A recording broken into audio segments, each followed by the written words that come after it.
हरी भरी पहाड़ियों के बीच बसे एक शांतिपूर्ण गांव में मिस्टर थॉम्पसन नाम के एक पिता और उनका जिज्ञासु युवा बेटा हैरी रहते थे।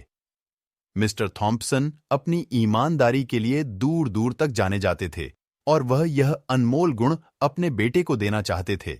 एक दिन दोपहर में एक पुराने ओक के पेड़ की छाया के में बैठे हुए श्री थॉम्पसन हैरी की ओर मुड़े और पूछा, हैरी, क्या तुम जानते हो कि ईमानदारी का क्या मतलब है? हैरी ने एक पल के लिए सोचते हुए अपनी आंखें झपकाईं। और कहां, जब आप झूठ नहीं बोलते, ऐसा कुछ। मिस्टर थॉम्पसन गर्मजोशी से मुस्कुराए और कहा, यह सही है मेरे बेटे, ईमानदारी का मतलब सच बोलना है, भले ही यह कठिन हो। हैरी ने उत्सुकता से अपने पिताजी से पूछा, लेकिन यह महत्वपूर्ण क्यों है पिताजी? मिस्टर थॉम्पसन ने अपने बगल की जगह को थपथपाया और हैरी को बैठने के लिए आमंत्रित किया और कहा, कल्पना कीजिए कि आपने जमीन में एक छोटा सा बीज बोया है। इसे एक मजबूत पेड़ में विकसित करने के लिए आपको इसे पानी देना होगा, इसे सूरज की रोशनी देनी होगी और इसकी देखभाल करनी होगी। ईमानदारी उस बीज की तरह है, हैरी।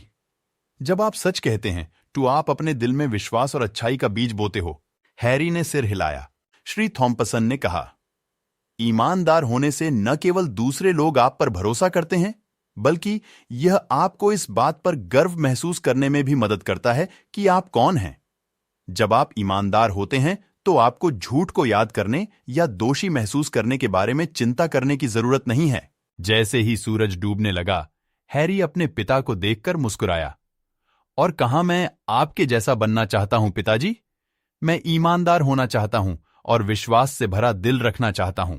मिस्टर थॉम्पसन का हृदय गर्व से फूल गया। मुझे यह सुनकर खुशी हुई, हैरी। याद रखना, ईमानदार होना हमेशा आसान नहीं हो सकता है, लेकिन यह आपको एक मजबूत और दयालु व्यक्ति बनाता है। उस दिन से हैरी ने अपने पिता की सीख को हृदय से लगा लिया। कठिन समय होने पर भी उन्होंने ईमानदारी का पालन किया और जैसे जैसे वह बड़ा हुआ, वह अपने पिता की तरह ईमानदार हैरी के रूप में जाना जाने लगा। गांव का विकास जारी रहा। इसके लोग एक दूसरे पर भरोसा करते रहे और सद्भाव से रहते रहे। और इस सब के केंद्र में वह शक्तिशाली सबक था जो श्री थॉम्पसन ने अपने बेटे के साथ साझा किया था, ईमानदारी का अद्भुत और स्थायी मूल्य।